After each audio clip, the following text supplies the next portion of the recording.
શરૂ કર્યો ત્યારે મેં એ પ્રમાણે કહેલું કે વ્યભિચાર વિશેનો આખો અધ્યાય છે, લાંબામાં લાંબો અધ્યાય છે હિજકીલનો, 60 ઉપર કલમો છે, પણ એમાં ઇઝરાયેલ પ્રજાના વ્યભિચારની વાત સ્ત્રી અને પુરુષના વ્યભિચારના રૂપકમાં દર્શાવી છે.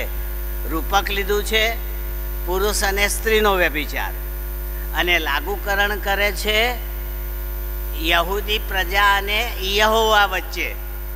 યહોવા એ પતિમાં ગયા અને પસંદ કરેલી જાતિ પત્નીમાં ગઈ. એ બેના સંબંધમાં આ આખો અધ્યાય લખેલો છે. પણ આપણે સમજી શકીએ એટલા માટે આપણા પુરુષ અને સ્ત્રીના સંબંધોને એણે ઉગાડા પાડ્યા, કારણ કે આપણને સમજ પડે કે આ તમારું જીવન જેવું ખરાબ છે એવું તમે દેવ સાથે પણ ખરાબ જીવન જીવો છો. સારું, ટૂંકમાં કહી દઉં. સૌથી પહેલાં જ્યારે આપણે 16મો અધ્યાય શરૂ કર્યો ત્યારે પ્રભુએ એક કન્ડિશન બતાવી, કહે છે કે તમે મારા વિવાહિત પત્ની છો અને હું તમારો વિવાહિત પતિ છું. આ સંબંધ પ્રજાએ અને યહોવાએ જાળવવાનો એ આપણને શરૂઆતમાં કહી દીધું. હવે એમાં વફાદારી જોઈએ, દેવ તરફ પ્રજાને અને પતિ તરફ પત્નીને. પત્ની પતિને વફાદાર રહે એ પ્રમાણે પ્રજાએ એટલે કે મંડળીએ દેવને વફાદાર રહેવાનું. હવે આ હિજકીએલ લખે છે પ્રજાને, પણ આપણને ગળે ઉતારવા માટે માનવ સંબંધોને મૂક્યા, કારણ કે માનવ સંબંધો વખત આપણે દેવની સાથે વ્યભિચાર કેમ ન કરીએ, પણ આપણે શરીરમાં વ્યભિચાર કરીએ એટલે દેવ યાદ આવે. મેં અહીં ભૂલ કરી તો હું દેવની સાથે કેવો છું, એટલા માટે આ લખવામાં આવ્યું છે. હવે આખો અધ્યાય યાદ રાખવા માટેની જે ટ્રીક મને મળી છે એ હું તમને કહી દઉં ને પછી શરૂ કરી દઉં. પહેલામાં પહેલો શારીરિક વ્યભિચાર, પુરુષ અને સ્ત્રીનો દૈહિક વ્યભિચાર. અને એને પ્રભુએ કઈ રીતે લીધો? કારણ કે યહૂદી પ્રજા જે સમાજમાં રહેતી હતી એ સમાજના રીત રિવાજો પ્રભુને ના ગમે એવા થયા, એટલે એને કહેવાય દૈહિક વ્યભિચાર, એટલે કે સામાજિક રીત રિવાજોના. હવે એનો દાખલો આપી દઉં તમને, ગળે ઉતરે એવો.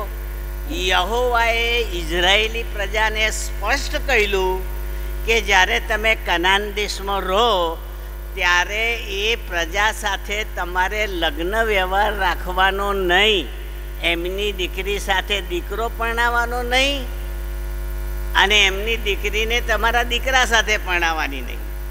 આ પ્રભુએ એ પ્રજાને કહેલું. એટલે પ્રભુનું માન્યા પ્રમાણે એમણે આંતરજ્ઞાતીય લગ્ન કરવાનું નહીં, યહૂદી પ્રજામાં જ, પસંદ કરેલી પ્રજામાં જ લગ્ન સંબંધ બાંધવાનો. આ સામાજિક થયું, સમાજનું. પણ એમણે એ ના માન્યું અને એટલા માટે પ્રભુ ગુસ્સે થયા અને એમને શિક્ષા થઈ. એટલે આ પહેલો નિયમ, સામાજિક શારીરિક વ્યભિચાર. અચ્છા, બીજો આવે છે જે ગઈ વખત આપણે શીખી ગયા, તે પૂજા, એટલે મૂર્તિ પૂજાનો વ્યભિચાર. હવે એમાં એના બે ભાગ યાદ રાખજો. કયા બે ભાગ? એક, યહોવાનું ભજન કરવું જોઈએ એ પડી મૂક્યું, એ પહેલો વ્યભિચાર. અને બીજા દેવદેવીઓનું ભજન કર્યું એટલે મૂર્તિ પૂજા કરી, એ પણ ધાર્મિક વ્યભિચારમાં આવે. મૂર્તિ પૂજા પણ એ આપણે શીખી ગયા ગઈ વખતે. બીજા દેવોની એ પૂજા કરતા હતા, તે છોકરાને ચડાવતા હતા, તે તેલ રેડતા હતા, તે ખાદ્યાર પણ ચડાવતા હતા, તે એ ધાર્મિક આવ્યો. હવે આજે આવશે એ બે ભાગમાં આવશે. એક, યાજકોનો ધાર્મિક વ્યભિચાર અને રાજાઓનો રાજકીય વ્યભિચાર, આ બે આજના વાચનમાં આવશે. હવે રાજાઓનો રાજકીય વ્યભિચાર કયો, હું સમજાવું છું, તમે મગજમાં રાખશો ને તો આપણે વાંચીશું ત્યારે ગાળું સડસડાટ ચાલશે. રાજકીય વ્યભિચાર એટલે એ કે યહૂદી પ્રજાને યહોવાએ કહેલું, હું સૈન્યનો દેવ યહોવા છું, હું તમારી આગળ રહીશ, હું તમારા વતી લડીશ અને હું તમને જીત અપાવીશ. એટલે તમારે બીજી કોઈ પ્રજાની સાથે લશ્કરી કરાર કરવાના નહીં, લશ્કરી સંધિ કરવાની નહીં, બીજાની સહાય માગવાની નહીં. આ રાજકીય થયું, રાજાઓનું યુદ્ધ ક્ષેત્ર થયું. પણ શું થયું? એમણે મિશનની મદદ માગી, બાબેલની મદદ માગી અને આસુરીની પણ મદદ માગી, અસુરીઓની પણ. એ તો બાઇબલમાં છે, રાજાના પુસ્તકમાં. એટલે એ પણ પ્રભુને ના ગમ્યું. તમે મારી ડિવેલ્યુ કર્યું, મારું અપમાન કર્યું, મારા પર ભરોસો ના રાખ્યો.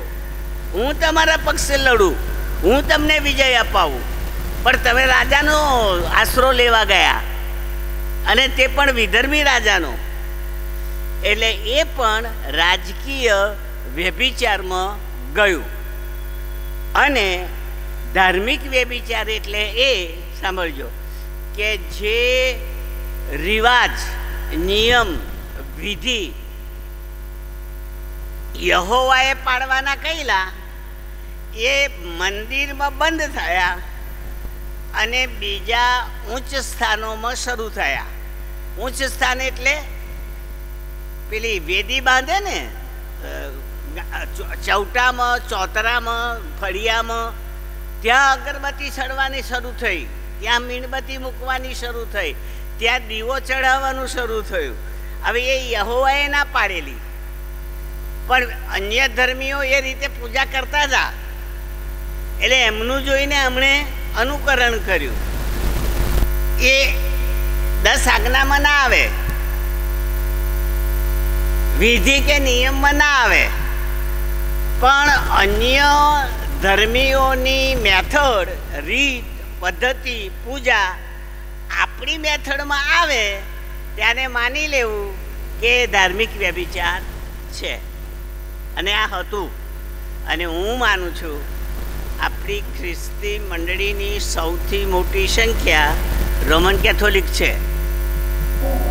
આપણી ખ્રિસ્તી પૃથ્વી પર સૌથી વધારે સંખ્યાની રીતે પ્રોટેસ્ટન્ટ કરતાં રોમન કેથોલિક સંખ્યા વધારે છે. અને તમે જોજો, એ મીણબત્તી વડે પુલપીઠ ઉપર ભજન કરે છે. પુલપીઠ પર મીણબત્તી વડે ભજન કરે છે. હવે એ જે દીવો સળગાયો ને, હવે એની વાત જવા દો ને, આપણા બાળકોની જ વાત કરો ને. આપણે ઓપનિંગ કરીએ ત્યારે શું કરીએ છીએ? મીણબત્તી નહીં સળગાવતા? હવે બાઇબલમાં તમે મને કહો કે ઈશ્વરે કંઈ કહ્યું છે મીણબત્તી સળગાવવાનું, પણ આપણને બાળકને કોણ કહે? આપણને કોણ કહે? કારણ કે એ તો પેલા લોકો દીવો સળગાવનારાના એમાંથી મીણબત્તી આવી. પ્રકાશ દ્વારા ઓપનિંગ. પણ ઈસુએ તો કહ્યું, હું પ્રકાશ છું, મારા નામે ઓપનિંગ કરો, મીણબત્તીના નામે નહીં. પણ નામ કોનું લઈએ? પિતા, પુત્રને પવિત્ર આત્માના નામમાં ખુલ્લું મૂકું છું. પણ સળગાવીને ફેરફાર થયો? જો યાદ રાખજો, કેટલાક રીત રિવાજો આપણે આજુબાજુથી લઈ અને મંડળીમાં લાવીએ છીએ, એ હિજકેલની નજરમાં ધાર્મિક વ્યભિચારમાં જાય છે. હવે આપણે માનવું હોય તો માનવાનું, ને ના માનવું હોય તો ના માનવાનું. આપણે કોઈને રોકતા નથી, પણ આપણે તો બાઇબલ શીખીએ છીએ. અને બાઇબલમાં પ્રભુએ જે કહ્યું એ તો આપણે શીખવું જ પડે ને, જાણવું જ જોઈએ. પછી પ્રભુ જાણે ને આપણો જીવન વ્યવહાર. તો હવે આપણે ખોલો. 16મો અધ્યાય અને એની 26મી કલમ વાંચીએ. વળી તે તારા પુષ્ટ કાયાવાળા મિસ્રી પડોશીઓની સાથે જાળ કર્મ કર્યું અને મને રોજ ચડાવવા સારું તારો વ્યભિચાર વધાર્યો. મિસરીઓ સાથે વ્યભિચાર વધાર્યો. પણ મિસરીઓ કેવા હતા? પુષ્ટ કાયાવાળા, મજબૂત, ઊંચા, પંજાબીઓ જેવા. હવે આ યાદ રાખજો, હિજકેલને પ્રભુએ જે બતાવ્યું તે આ કે તારા કરતા બળવાન પ્રજા ત્યાં જોઈ મિસરીઓને, તો એની મદદ લેવા દોડી, એના શરણમાં ગઈ, જે મેં ના પાડેલી, મારું ના સાંભળ્યું. અને મિસરીઓના ઘોડા, મિસરીઓના રથ, મિસરીઓની તાકાત એ તને ગમ્યું. એટલે તારી પર જ્યારે કોઈ આફત આવી ત્યારે તે કોની મદદ માગી? મિસર દેશની. હવે જ્યારે મિસરીઓની એણે મદદ માગી, એના માટે અહીં શું કહ્યું? જુઓ, બહુ સરસ શબ્દ વાપર્યો છે. હા, કે છે કે તારા પુષ્ટ કાયાવાળા મિસ્રી પડોશીઓની સાથે જાળ કર્મ કર્યું અને મને રોષ ચડાવવા સારું તે વ્યભિચાર કર્યો. એટલે એની સાથે સંબંધ બાંધ્યો, લશ્કરી કરાર કર્યો, એની મદદ લીધી. પ્રભુ કહે છે એ ત્યાં વ્યભિચાર કર્યો, એ ત્યાં જાળ કર્મ કર્યું. હવે તમને નવાઈ લાગી છે, મને નવાઈ લાગેલી. મૂળ હિબ્રુ શબ્દમાં આ જે શબ્દ વાપર્યો છે ને, આ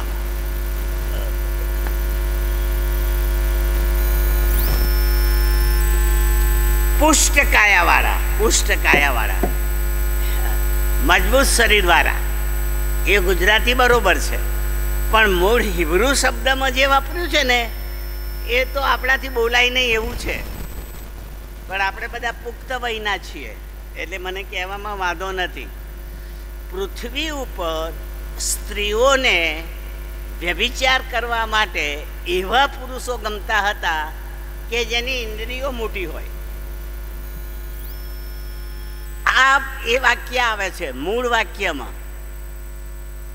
ગૃહેન્દ્રિય જેની મોટી હોય એ સ્ત્રી વધારે પસંદ કરે અને એની સાથે શરીર સંબંધ બાંધવા લલચાય. આવી માન્યતા મૂળ અર્થમાં છે. એ યહૂદી સમજી જાય વાંચે એટલે. આપણે તો ગુજરાતી કર્યું એટલે કાયા શબ્દ વાપરી, એ પેલો શબ્દ કાઢી નાખ્યો ભાષાંતરમાં. પણ ઉઘાડું એ છે કે તે મિસરીઓને સારા ગણીને, પુષ્ટ ગણીને, મજબૂત ગણીને એનો સહારો લીધો. એટલે બે બાબત થઈ ગઈ. શરીરની અંદર સ્ત્રી મજબૂત પુરુષને જેમ પસંદ કરે એમ તે મિસરીઓની પસંદગી કરી અને મને યહોવાને ના ગમે એવું કરી અને વ્યભિચાર કર્યો. હવે મને તમે કહો, આમાં બે શબ્દ આવ્યા, જાળ કર્મ ને વ્યભિચાર. આયા કે નહીં? તમે ના પૂછો તો વાંધો નહીં, પણ મને પૂછનારા મળ્યા છે કે સાહેબ એ બેમ ફેરશો જાળ કર્મ ને વ્યભિચારમાં. તો સીધો ને સટ એક જ ઉપાય છે, પરિણીત સ્ત્રી પુરુષ સિવાય અન્ય સ્ત્રી પુરુષના સાથેના સંબંધો એ જાળ કર્મમાં આવે. અને બિન વફાદારી વાળું કાર્ય એ વ્યભિચારમાં આવે. શારીરિક સંબંધ, સાંભળજો, એ જાળ કર્મમાં જાય અને વિશ્વાસઘાત એ વ્યભિચારમાં જાય. હવે તમને સમજાશે. આપણે યહોવા સાથે શારીરિક સંબંધથી નથી જોડાયેલા, આપણે વફાદારીમાં જોડાયેલા છે, પ્રમાણિકતામાં જોડાયેલા છે, વિશ્વાસમાં જોડાયેલા છે, શરીરમાં નહીં. એને ને મારું શરીરને સંબંધ નથી, એને મારો વિશ્વાસ પર છે, મારો એનો પર વિશ્વાસ છે, એનો મારા પર વિશ્વાસ છે. એટલે વિશ્વાસ તૂટે એ અપ્રમાણિકતા, એ વ્યભિચારમાં જાય. અને શરીર સંબંધ એ જાર કર્મમાં જાય. આ બે શબ્દ એક જ છે, પણ થોડો ફેર છે. કોઈ પણ પુરુષ કોઈ પણ સ્ત્રી સાથે સંબંધ બાંધે ત્યારે શરીર સંબંધ વચ્ચે એને જાર કર્મ કહેવાય. અને પુરુષ અને સ્ત્રી, પતિ અને પત્નીને વફાદાર ના રહ્યા એને પ્રભુ વ્યભિચાર ગણે. એટલે હવે હું કેમ બોલું છું એ તમે નહીં સમજી શકો, પણ ઈસુએ કહ્યું છે એટલે બોલું છું. માથીની લખેલી સુવાર્તામાં ઈસુએ એવું કહ્યું કે તમે શરીર સંબંધ ના બાંધો તોય વ્યભિચાર થાય, એવું બોલેલા. પણ કયા શબ્દોમાં બોલેલા? કહે છે કે તારી આંખ કોઈને જોઈને ખરાબ વિચાર કરે તો પણ તે એની સાથે વ્યભિચાર કર્યો છે, એવું ઈસુ બોલેલા. એટલે તમે સમજો છો, શરીર સંબંધ નથી બાંધતા, પણ મનની અંદર વિચાર આવ્યો એટલે વિશ્વાસઘાત થયો પતિ સાથે કે પત્ની સાથે. વૈચારિક વ્યભિચાર એ પ્રભુ વ્યભિચાર ગણે છે ઈસુના શબ્દોમાં. એટલે ટોટલી મને તો બરોબર સમજ પડી ગઈ છે. શરીર સંબંધ એના કરતાં વિશ્વાસઘાત કે અપ્રમાણિકતા પ્રભુની નજરમાં વ્યભિચાર છે ને છે જ. એટલે વ્યભિચાર પ્રભુની નજરમાં ના થાય માટે માણસોએ પ્રમાણિકતા અને વિશ્વાસુપણું જાળવી રાખવું જોઈએ, એકબીજા પ્રત્યે અને દેવ પ્રત્યે પણ. એના પ્રત્યે પણ આપણે જાળવી રાખવું જોઈએ વિશ્વાસુપણું, ડગવા નહીં દેવાનું. પ્રેમ સંબંધ પરમેશ્વર સાથેનો જાળવી રાખવાનો. એના માટે સુલેમાન રાજાએ જે ગીત લખ્યું, જેને ગીતોનું ગીત કહેવામાં આવે છે, સુલેમાનનું ગીત કહેવામાં આવે છે, સર્વોત્તમ ગીત કહેવામાં આવે છે, એમાં પ્રિયતમ અને પ્રિયતમા એકબીજાને પ્રેમ કરે છે એનું વર્ણન છે.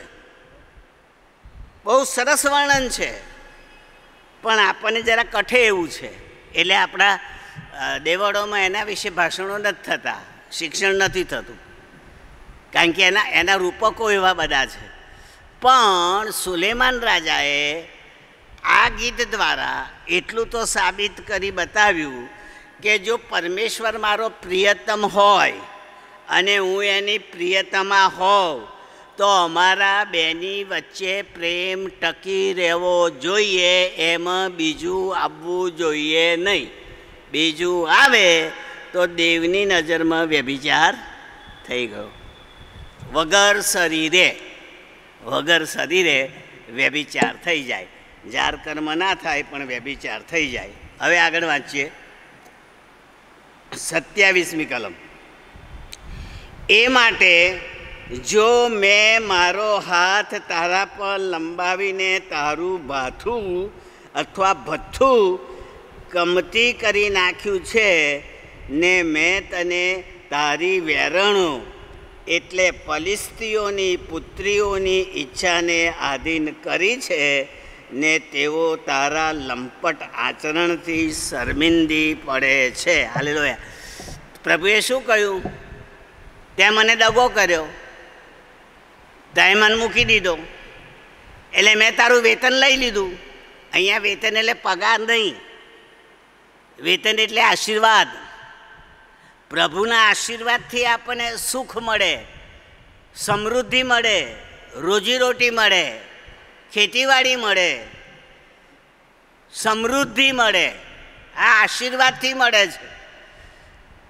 અને ઈશ્વરે ઇઝરાયેલ પ્રજાને એ આશીર્વાદ આપેલો. પણ અહીં લખ્યું, શું લખ્યું? કહે છે કે તે વ્યભિચાર કર્યો, મને દગો કર્યો, મને ભૂલી ગઈ, માટે હવે તારું વેતન મેં ઘટાડી દીધું, એટલે મારો આશીર્વાદ હવે તારી પર પહેલાંના જેવો રહેશે નહીં, ઓછો થઈ જશે આશીર્વાદ. અને ઈશ્વરનો આશીર્વાદ જાય એટલે સુખી થવાય જ નહીં. સુખમાં ઓટ આવે, ઓછું થઈ જાય. જો યાદ રાખો, પરમેશ્વરના આશીર્વાદથી આપણા ઘરમાં શાંતિથી કુટુંબ ચાલતું હોય અને પરમેશ્વરનો આશીર્વાદ જતો રહે તો કલહ કંકાસ આવે, શૈતાની કામ આવે, ઝઘડા અને ઊંચ નીચના ટંટા આવે, જે નહોતા એ ઊભા થાય. એ જે આવ્યું એ પેલા ઈશ્વરના આશીર્વાદની કમી. પણ ક્યારે આવી? તમે પ્રભુને ભૂલી ગયા ત્યારે. એટલે પ્રભુ પ્રત્યે વફાદાર રહેવાનું, આપણે એને ભૂલી નહીં જવાનું. એને ભૂલી જાય તો આશીર્વાદ ઓછો થાય, આશીર્વાદ ઓછો તો આપણે દુઃખી થઈએ, તકલીફ પડે. ભાઈ હવે હું એવું નથી કહેતો કે ભૂલી જવાથી આપણે બધા માંદા પડી જઈએ, એવું નથી કહેતો. પણ ચોક્કસ આશીર્વાદના અભાવમાં જેટલું સુખ, શાંતિ ને આનંદ આપણને પહેલાં મળતા હોય એમાં ઉણપ આવી જાય. ના ઊભું થતું હોય તોય દુઃખ આવીને ઊભું રહે. એ પ્રભુનું વચન આપણને શીખવાડે છે. પણ શબ્દ કયો વાપર્યો છે? તારી વેરણો. વેરણ એટલે વેર કરનારી સ્ત્રીઓ. વેર કરનાર પુરુષો હોય ને તો વેરી કહેવાય, પણ સ્ત્રી વેર કરતી હોય ને તો વેરણ કહેવાય. પેલું એક કવિતા હતી, કાસમ તારી વીજળી રે મારી વેરણ થઈ, એવો શબ્દ કવિતામાં આવતો હતો ગુજરાતીમાં. એટલે સ્ત્રી વેર કરનારી થાય ને તો એ ભારે પડી જાય. પુરુષ બહુ તો વેર કરે તો મારામારી કરે, પણ સ્ત્રી જ્યારે વેર કરવા બેસે ને તો આવી બન્યું, ઘરમાં ના જીવાય ને બહારે ના જીવાય, બધી તકલીફોનું ઘર.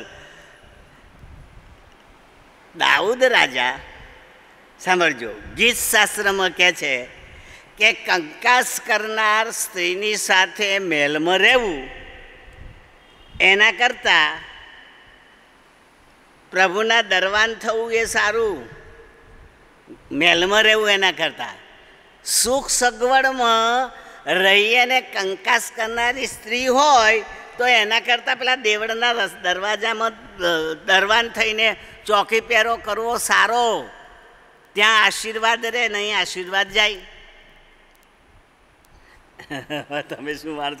સંસ્કૃતમાં એક વાક્ય આવતું હતું, હું ગુજરાતીમાં ભણાવતો હતો, અરે સંસ્કૃતમાં ભણાવતો હતો ત્યારે, યત્ર નાર્યસ્તુ પૂજયંતે રમંતે તત્ર પૂજયંતે દેવતા. જ્યાં નારી ખુશ હોય, આનંદિત હોય, ત્યાં દેવનો વાસ હોય. પણ એ ખુશ ના હોય તો દેવ ત્યાં આવે નહીં. આપણને લાગુ પડે. જે ઘરમાં શાંતિ ના હોય ને એ ઘરમાં દેવ કંઈથી આવે? કારણ કે દેવને તો શાંતિ ગમે છે. પણ શાંતિનો આધાર કયો? સ્ત્રી. હવે હું આપણી પૃથ્વી પરની સ્ત્રી નથી બોલતો, હું સ્ત્રી બોલું છું ત્યારે યહૂદી પ્રજાને આના પ્રમાણમાં બોલું છું, મંડળીને યાદ રાખીને બોલું છું. જે મંડળીમાં ઝઘડા હોય એમાં ઈશ્વર આવે તો પછી ઝઘડા નહીં કાઢી નાખવાના, શાંતિ જોઈએ ને. એ યહૂદી પ્રજામાં ઝઘડા થયા એટલે યહોવા જતા રહ્યા અને એ હળે હળે થયા અને બાબેલમાં ગયા. આ યાદ રાખજો. પરતંત્રતા આવી, પણ અહીં ચોખ્ખું લખ્યું છે ફલિસ્તીઓની પુત્રીઓની ઈચ્છાને સ્વાધીન કરી. ફલિસ્તીની પુત્રીઓ એટલે ફલિસ્તી લોકો. આ બાઇબલની ભાષા જ બહુ સરસ છે. ઓ યરુશલેમની પુત્રીઓ. ત્યારે પુત્રીઓ એટલે સ્ત્રીઓ નહીં, યરુશલેમમાં રહેતા લોકો.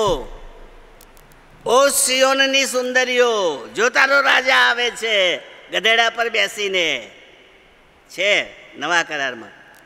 ત્યાં સિયોનની સુંદરીઓ એટલે છોકરીઓ નહીં, પણ સિયોનમાં રહેનારા એમના લોકો બધા આવી ગયા. પુરુષ, સ્ત્રી, બાળકો, વૃદ્ધો, બધા એ બધા સુંદરીઓમાં આવી ગયા. ઈશ્વરની તો સુંદરી જ ને. હું ઘરડો થઉં તો એની તો કન્યા જ. ખ્યાલ આવ્યો? આ શરીર સાથે એને સંબંધ નથી, મારી સાથે સંબંધ છે, મારા આત્મા સાથે સંબંધ છે. મારા જીવન સાથે સંબંધ છે. આ શરીર તો એનું ઘર છે રહેવા માટેનું, એનો સંબંધ મારી સાથે છે. એ ઘરના ઘરમાં રહી શકે અને જુવાન ઘરમાં રહી શકે, એ બાળ ઘરમાં રહી શકે અને સ્ત્રીના ઘરમાં રહી શકે. સ્ત્રીના શરીરમાં પણ ઈશ્વર હોય, બાળકના શરીરમાં પણ ઈશ્વર હોય, જુવાન શરીરમાં પણ ઈશ્વર હોય અને પથારીમાં પડેલા ઘરડા માણસના શરીરમાં પણ ઈશ્વર હોય. એટલે ઈશ્વરને આપણા શરીર સાથે કોઈ સંબંધ નથી, એના રહેઠાણ સાથે સંબંધ છે. એટલે અહીં લખ્યું, ફલિસ્તીઓની પુત્રીઓની ઈચ્છાને સ્વાધીન કરી, એટલે ફલિસ્તી પ્રજા ને તેઓ તારા લંપટપણાના આચરણથી શર્મિંદી પડે છે. એ પરદેશી જાતિ પણ તમને જોઈને શરમાય છે કે આ સાચા ઈશ્વરને મૂકીને અમારા દેવને ભજવા આવ્યા. જ્યારે આપણે નૈવેદ્ય ખાઈએ ને ત્યારે પેલા લોકો વિચાર કરે કે આ તો સાચા ઈશ્વરને ભજનારા મૂર્તિ પૂજાનું નૈવેદ્ય ખાવા આવ્યા. એમને ખબર પડી જાય કે શરમવાળું થયું, આ તો પવિત્ર દેવની પ્રજા અને મૂર્તિ પૂજાના નૈવેદ્યમાં આવ્યા. એટલે યાદ રાખીએ, નૈવેદ્ય ખાવામાં આપણે કેમ દૂર રહેવાનું? કારણ કે પ્રભુએ ના પાડી છે, એને વફાદાર રહેવાનું છે. માટે નૈવેદ્યમાં કશું ખોટું નથી, પાઉલ ના પાડે છે. મૂર્તિ જ નથી તો મૂર્તિનું નૈવેદ્ય કંઈથી આવ્યું? મૂર્તિ છે જ નહીં, એ તો ખોરાક જ છે. એટલે તમે નૈવેદ્ય ખાઓ એમાં કશું ખોટું નથી, પણ તમારા દેવ ઈશ્વરને મૂકીને તમે જ્યારે એ જ એમને દેવ માને છે એમની નજરમાં તમે શર્મિંદા થાવ છો, એ તમને હલકા માને છે. આ પ્રભુને નથી ગમતું. મારા લોક પતન પામે, હલકા થાય નહીં. હું પવિત્ર છું તો મારા લોકો પવિત્ર રહે, એટલે આપણે નહીં ખાવાનું. પાઉલનું શિક્ષણ અદ્ભુત છે. એને પ્રશ્ન પૂછેલો કે મૂર્તિનું ચડાયેલું ખવાય કે ના ખવાય? ત્યારે એણે કહ્યું કે મૂર્તિ છે જ નહીં, પછી ચડાયેલું કંઈથી આવ્યું? પણ પેલા લોકોની છે મૂર્તિ, એટલે એમને તો લાગશે કે આ લોકો હલકા આપણા જેવા જ છે, પવિત્ર નથી. અને એટલા માટે આપણે ચેતીને ચાલવું જોઈએ. 28મી કલમ, તે આસુરીઓની સાથે પણ વ્યભિચાર કર્યો. આસુરી, આસુર દેશના લોકો એ અસુરી. અત્યારે અસુર એ લેબેનોન અને સિરિયા, એ બે ભેગા હતા જૂના કરારમાં. અત્યારનું સિરિયા અને એની નીચે આવેલું લબાનોન, જેને લેબેનોન કહે છે અત્યારે, લેબેનોન, એ બે દેશ જૂના કરારમાં આસુરી પ્રજાવાળું હતું. અને આસુર દેશ એટલો મોટો હતો, હવે હું તો તમને ઉગાડું કહું છું, કે એનું પાટનગર નિનવે છેક ઈરાકમાં હતું. તો ઈરાકથી માંડીને ઇઝરાયલ સુધીનો આખો દેશ આસુરીઓનો હતો. હવે આ તમને કંઈથી મળશે? યુના વાંચી જજો. યુનાના 4 અધ્યાય છે, પુસ્તક નાનું છે, 4 જ અધ્યાય છે, પણ વાંચી જજો. ત્યાં પ્રભુ યુનાને નિનવે મોકલે છે. નિનવે, પણ એ માનતો નથી અને તાર્સીસ જતો રહે છે. ત્યારે માછલીનું વાણ બનાવીને યુનાને નિનવેમાં ધકેલે છે અને નિનવેમાં બોધ કરે છે. અને નિનવેના લોકો પસ્તાવો કરે છે અને 1,20,000 જેમાં બાળકો હતા એવું મોટું નગર બચી જાય છે. હવે સવાલ અહીં આવ્યો, કયો? યુનાને યહોવાએ કહ્યું તો યહોવાનું માનીને એણે જવું જોઈતું હતું, તો એ તાર્સીસ કેમ નાસી ગયો? એ બાઇબલમાં નથી, એ બહારના ઇતિહાસમાં છે. નાસી એટલા માટે ગયો એ જમાનાના અસુરીઓ સૌથી ક્રૂર હતા. એ ભયંકર શિક્ષા કરતા હતા. કમકમાટી આવી જાય એવા, રીબાઈને મારે એવા ક્રૂર લોકો હતા. અને એ યુનાને ખબર હતી. એટલે જો યુનાને બીક ના લાગે કે હું જઈશ તો મારી દશા કેવી થશે, આવા ભયંકર લોકોમાં તો જવાય નહીં, એટલે નાસી ગયો. પણ પ્રભુ જાણતા હતા કે આને આ નગર બચાવવાનું છે મારે, અને આ છટકી જાય છે, નહીં છટકવા દઉં. માછલી બનાવીને મોકલી અને જાઓ ત્યાં ધકેલી દો. ઓખી કાઢ્યો એને, અને પછી બીતો ગયો. પણ બાઇબલ કહે છે એના બોધથી, એની સુવાર્તાથી એ આખા નગરે પસ્તાવો કર્યો અને પ્રભુએ નગરને બચાવી લીધું. ક્રૂર નગર, જેની વિચાર કરવાથી થથરી જવાય, એને બચાવી લીધું. એટલે પ્રભુ, સાંભળજો, પ્રભુ યુનાને મોકલે છે ત્યારે ત્યાં નિનિવે શબ્દ વાપર્યો છે. અને નિનિવે તમારા બાઇબલના નકશામાં ઈરાકમાં બાબેલની ઉપર આસુર રાજ્યની ઉપર હશે. આસુર લખ્યું હશે ને ત્યાં ઉપર નિનિવે હશે. હવે મારો મોટો ગૂંચવાળો પ્રશ્ન ખબર છે, માછલી કદી પાણી વગર પૃથ્વી પર ચાલે નહીં, એ તો પાણીમાં જ રહે. અને ઓકી કાઢે તો દરિયા કિનારે ઓકી કાઢે. અને ત્યાંથી પેલું નિનવે તો 100 કિલોમીટર દૂર હતું, પણ એ ગયો. એનો અર્થ એ થયો, ઓકી નાખ્યા પછી યુના ચાલતો નિનવે ગયો. પછી એ મજબૂત બન્યો. માછલી નિનવેમાં જઈને નથી ઓકતી, એ તો દરિયા કિનારે ઓકે છે. પણ દરિયા કિનારે બચી ગયા પછી પ્રભુના સામર્થ્યમાં એ નિનવે જાય છે અને બોધ કરે છે. જે હોય તે, પણ એ 4 અધ્યાય તમારે વાંચવા જોઈએ. આ યાદ રાખજો. તો અહીંયા લખ્યું છે આ પ્રમાણે, અસુરીઓની સાથે તે વ્યભિચાર કર્યો, એટલે એમની સાથે તે કુલ કલાર કર્યો, સંધિ કરી, લડાઈ ના કરવા માટે સંધિ કરી. કેમ કે તું તૃપ્ત થાય એવી નહોતી. હા, તે તેઓની સાથે વ્યભિચાર કર્યો, એટલે પ્રભુને ભૂલી ગયા અને એની સાથે સંબંધ બાંધ્યો, તો પણ તને તૃપ્તિ થઈ નહીં, તોય તને સંતોષ વળ્યો નહીં. 29મી કલમ, વળી તે કનાન દેશથી માંડીને ખાલદી દેશ સુધી તારો વ્યભિચાર વધારી દીધો. કનાનીઓ જોડે સંધિ કરી અને ખાલદીઓ જોડે. હવે ખાલદી દેશ એ આસુરીની બાજુનો.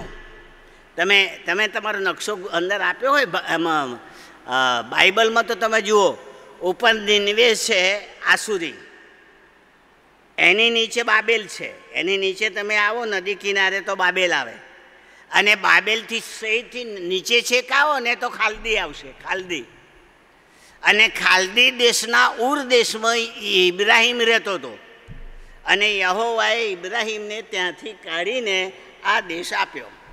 એ તમારો નકશો જોવાનો, બાઇબલની અંદર આપેલો હોય પહેલાં પાના ઉપરનો, તો તમને મળશે. અને અહીં ના લાવ્યા હોય તો ઘેર જઈને જોજો. પણ આમ ખાતરું કે પાકું કરી લેજો હું બોલું છું તે છે કે નહીં. મને મગજમાં છે એટલે બોલું છું, પણ તમારે જોઈ લેવાનું. આસુર, પછી બાબેલ, અને નીચે ખાલદી. તો ખાલદી જોડે પણ એણે વ્યભિચાર કર્યો, એટલે સંધિ કરી, રાજકીય વ્યભિચાર કર્યો, તો એને સંતોષ થયો નહીં. આ રાજકીય વ્યભિચાર ચાલે છે. 30મી કલમ, પ્રભુ યહોવા કહે છે કે તું આ સર્વ કૃત્યો એટલે સ્વચ્છંદી વ્યભિચારી સ્ત્રીનું કામ કરે છે, માટે તારું હૃદય કેવું નિર્બળ છે. કે પછી આગળ ચાલે છે, તું તારી મરજી પ્રમાણે લોકોની સાથે લશ્કરી કરાર કરે છે, એમાં મારો વ્યભિચાર છે. મારી વફાદારી નથી, મને ભૂલી ગઈ તું, એ વ્યભિચાર છે. તારી મરજી પ્રમાણે સ્વચ્છંદી, તને ગમે એમ કરે છે તું. અને એટલા માટે પ્રભુ સ્વચ્છંદી શબ્દ વાપરે છે. આ યાદ રાખજો. એટલે કે છે તારું હૃદય કેવું નિર્બળ છે, બળ વગરનું, તારું હૃદય પ્રભુમાં નથી, નબળું પડી ગયું છે. 31મી કલમ, તું તારો ઘુમ્મટ દરેક માર્ગને મથકે બાંધે છે ને તારો ચોતરો દરેક ગલીમાં રચે છે. તું વેશ્યા જેવી નથી થઈ, કેમ કે તું વેતનને ધિક્કારે છે. હાલે વ્યભિચારી થઈ પણ વેશ્યા નહીં. તમે સમજો છો? વેશ્યા અન્ય પુરુષો સાથે શરીર સંબંધ બાંધે, પણ વેતન લઈને, પૈસા લઈને, એનો ધંધો છે, એની કમાણી છે. અને બાઇબલમાં એ કમાણીને હલકી નથી ગણતા. હા, પ્રભુની નજરમાં યોગ્ય નથી લાગતું, પણ વેશ્યાગીરી એ જૂના કરારમાં પહેલેથી ચાલતી આવી છે.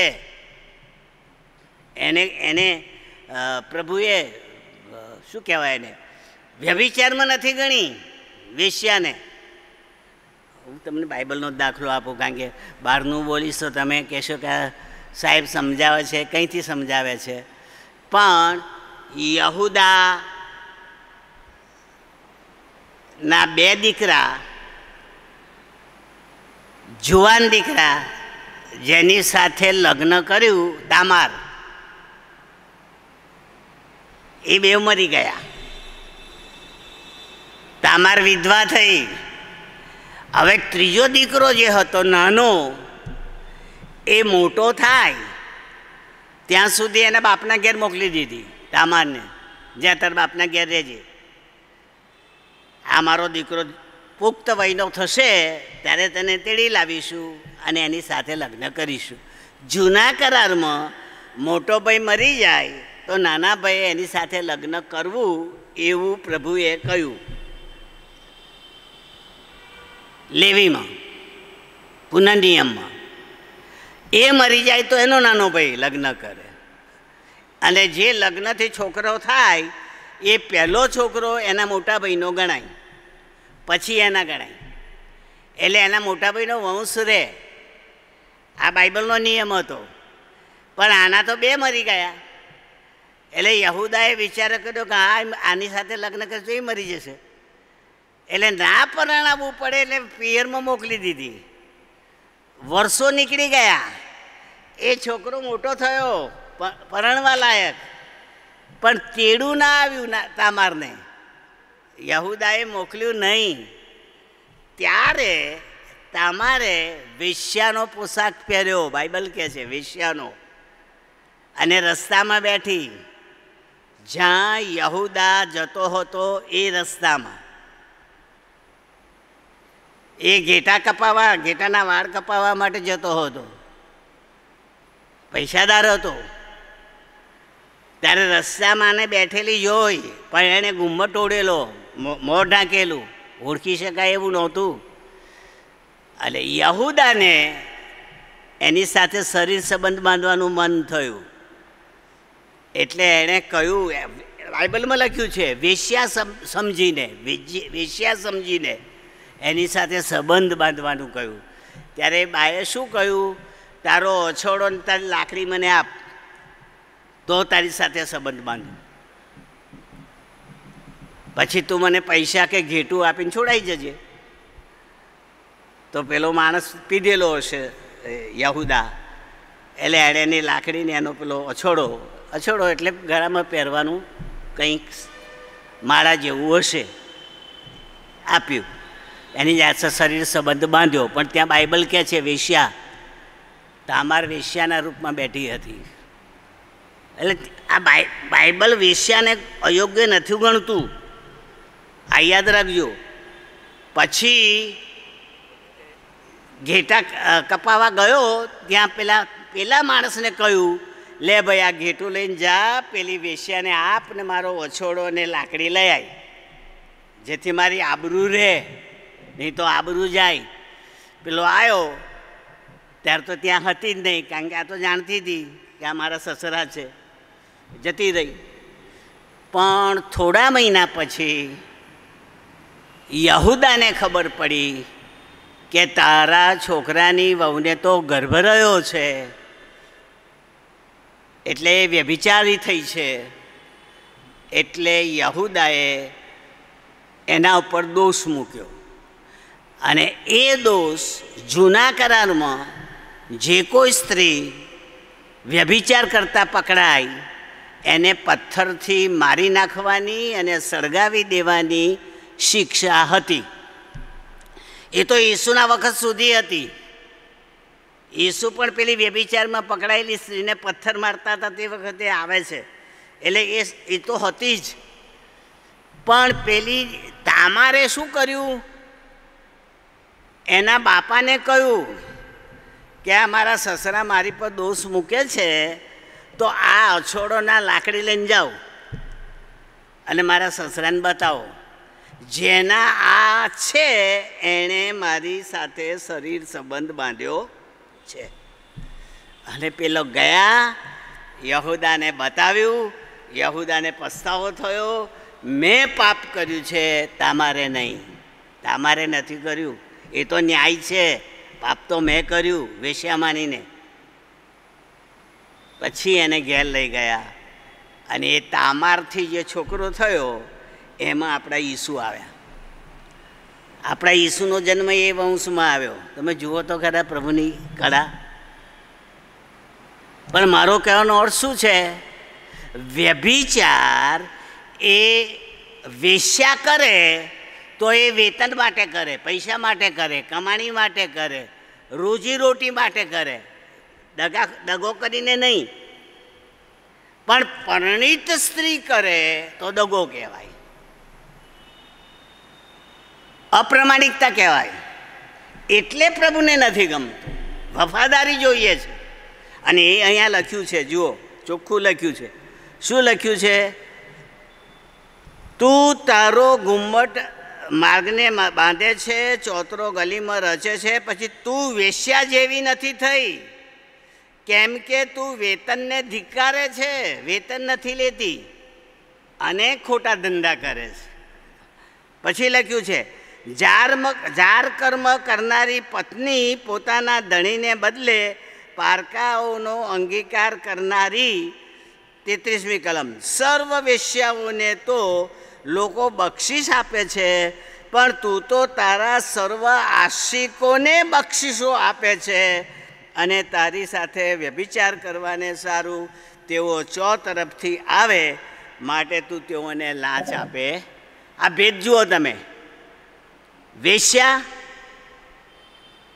પૈસા લેવા માટે શરીર વેચે, આ પૈસા આપીને વ્યભિચાર કરાવે, ભેટ આપીને બોલાવે. એટલે પેલી કરતાં આ વધારે ગુનેગાર. પોતે પૈસા આપે અને એની સાથે વ્યભિચાર કરવા બોલાવે, એવું વર્ણન અમે કર્યું. તો આ કેમ કર્યું? હવે પેલો ભેદ યાદ રાખજો. કેમ કર્યું?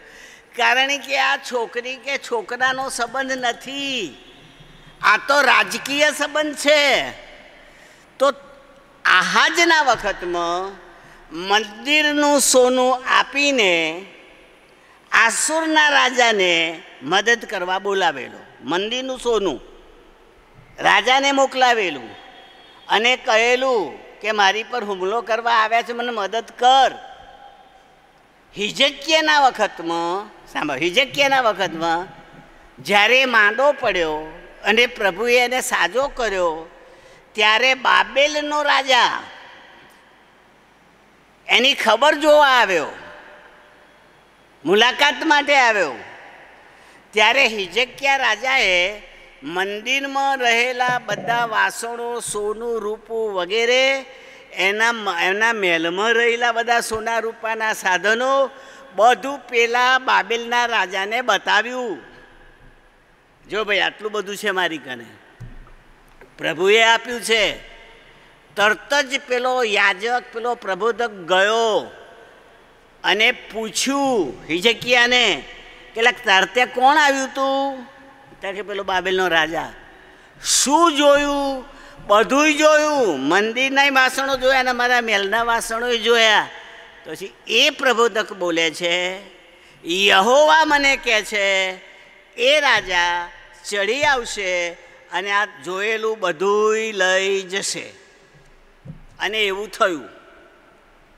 સોનાના પાત્રો ગયા બાબેલ, રાજાનું બધું બાબેલમાં ગયું. પણ હિજકિયાને પ્રબોધકે કહ્યું, તારા જીવતા જીવ એવું થશે નહીં, તારા મરણ પછી આ થશે. એટલો એને સંતોષ રહ્યો કે હું જીવું ત્યાં સુધી આવું નહીં થાય. પણ થયું તો ખરું. એટલે આ બાઇબલ જે કહે છે તે પૈસા આપીને મદદ માટે બોલાવ્યો એને વ્યભિચાર કહે છે. પૈસા આપીને વ્યભિચાર કર્યો. વેશ્યા કરતાંય નકામો. પહેલાં તો પૈસા માટે જ શરીર વેચે ને ત્યાં તો પૈસા આપીને તારું રાજ વેચ્યું, તારું ઘર વેચ્યું, તારું મંદિર વેચ્યું, તારું સોનું વેચ્યું. આ પ્રભુએ ના પાડેલું એ કર્યું, એ અહીં વ્યભિચારમાં આવ્યું. સારું, હવે આગળ જોઈએ. 34મી કલમ. તારા વ્યભિચારની બાબતમાં તો તારી રીત બીજી વ્યભિચારીના સ્ત્રીઓના કરતાં ઉલટી છે. કેમ કે વ્યભિચાર કરવાને માટે કોઈ તારી પાછળ નથી આવતો, પણ તું તો વેતન આપે છે અને તને કોઈ વેતન આપતું નથી. એને લીધે તારી વાત ઉલટી છે. કેટલું સરસ સમજાવી દીધું. તું બીજાની પાસેથી વેતન નથી લેતી, તારા ઘરનું આપીને વ્યભિચાર કરે છે. બીજા શબ્દોમાં પરમેશ્વરે તો આપ્યું, રક્ષણ કરવાનું વચન આપ્યું, વૈભવ અને સુખ આપ્યું, એણે બીજાને આપીને બોલાવ્યા, આવો મને મદદ કરવા આવો, અને લૂંટી ગયા. આવ્યા ને લૂંટી ગયા. ભલું ના થયું. આપણે કોઈ પણ દુનિયાવી બાબતો કે શૈતાનની બાબતોને જો મદદ માટે એની પાછળ ખર્ચ કરીએ તો આવે અને આપણું લૂંટી જાય. એટલે કોઈ પણ ખ્રિસ્તી વ્યક્તિએ પરમેશ્વર સિવાય, યહોવા સિવાય બીજા શૈતાની વાનાને કંઈ આપવું લેવું જોઈએ નહીં. હું જે કહું છું તે મંત્રતંત્ર માટે કહું છું, ભુવાઓ માટે કહું છું. એને આપણે નાણાં આપીને પૂછવા જઈએ છીએ કે મારું શું થશે જોને. પૈસા આપીને કહીએ છીએ કે આ બધી ભૂતકાળ, પણ એ તો લૂંટવારો છે, લૂંટી જશે, કાઢશે નહીં, બગાડશે. એના કરતાં પ્રભુને હાંક મારો ને. એ તમારો વર છે, એ તમારો પતિ છે, એ તમને પ્રેમ કરે છે, એ તમારે આશીર્વાદ આપે છે. તકલીફ હોય તો એને કહો, માંદગી હોય તો એને કહો, એ તમારું હલ કરશે. પણ તમે એને કહેવાના બદલે બીજાને કહેવા જાઓ તો શૈતાન તો ઊંધું મારે. યહૂદી પ્રજા આવું કરતી હતી. તો સીધી વાત કહું. પેલો દાગોન નામનો એમનો દેવ, સાંભળો, એ દાગોનના સરદારને સાંભળજો. આ કનાનીઓએ જ્યારે હુમલો કરવા આવ્યા ત્યારે સોના રૂપિયાને વાસીણો તો બધા આપી દીધા, પણ પેલી જે પેટી હતી ને સોનાની, કરારકોશ, સોનાથી મળેલી, જેની અંદર વચન હતું, પેલી 10 આજ્ઞાઓ, હારૂનની લાકડી, માનાનું પાત્ર, એ પેટીમાં હતું. એને સોનાથી મળેલી હતી. તો પેલા પલિસ્તીઓ એ લઈ ગયા. સોનું તો લઈ ગયા, પણ પ્રભુને લઈ ગયા. લો, હવે બાઇબલમાં લખેલું છે, લઈ ગયા. અને લઈ જઈને એમણે દાગોનના મંદિરમાં એ કોષ મૂક્યો. દાગોન એમનો દેવ, પલિસ્તીઓનો દેવ દાગોન. પછી બારણું બંધ કરીને તાળું માર્યું. બીજી દિવસે બારણું જ્યારે પૂજા કરવા માટે ખોલ્યું ને, ત્યારે દાગોન દેવ પેલી પેટીની આગળ ઊંધો પડેલો હતો. ભાઈ બાઇબલમાં લખ્યું છે, ઊંધો પડેલો હતો પેટી આગળ. પેલા લોકોએ વિચાર કર્યો કે પડી ગયો હશે. એટલે વળી પાછો ઉચકીને મૂક્યો, પૂજા કરી, બીજા દાડે પાછું બારણું બંધ કર્યું. ત્રીજા દિવસે જ્યારે ખોલ્યું ત્યારે ફરીથી એ દેવ પડેલો નહીં, એના હાથ પગ તૂટી ગયેલા હતા. પેલા કરાર કોષની આગળ ભાઈ બાઇબલમાં લખેલું છે, હાથ પગ તૂટી ગયેલા હતા. પછી પલિસ્તીઓને ચમકારો થયો કે આમાં શું છે કે આપણા દેવના ટુકડા થઈ ગયા. અને પછી એ કરાર કોષ એ રાજાના ઘરમાં ગયો ત્યારે પેલા ગાંઠીઓ તાવ આવ્યો, ગાંઠ નીકળી બધાને, ગાંઠ, પ્લેગ બગલમાં ને એમાં ગાંઠ નીકળે ને, સુરતમાં નીકળેલી એવી. હમણાં થોડા સમય પહેલાં સુરતવાળાને આપણે વડોદરામાં ઉતરવા નહોતા દેતા, ગાડીમાં આવે ને બારોબાર અમદાવાદ મોકલે, અહીં ઉતરવા નહોતા દેતા. આ બનેલું છે, મેં જોયેલું, એટલે સાંભળેલું ને જોયેલું. એવો પ્લેગ ચાલ્યો. એટલે રાજાએ બીજાના ત્યાં કરાર પેલો કે મારે ત્યાં નહીં, મારા ત્યાં નહીં, અમારા ત્યાં આવું થાય, હવે કરવું શું? તો કે જ્યાંથી લાવ્યા ત્યાં મોકલી દો. મોકલી દે કેવી રીતે? એટલે એમના યાજકને પૂછ્યું. યાજકે કહ્યું કે આ દેવ યહોવા તમારે પર ગુસ્સે થયો છે અને એને એના મંદિરમાં પાછો મોકલો, પણ તમને ગુમડા નીકળ્યા છે ને, એટલે સોનાની ગાંઠો બનાવો અને એ ગાડામાં મૂકો.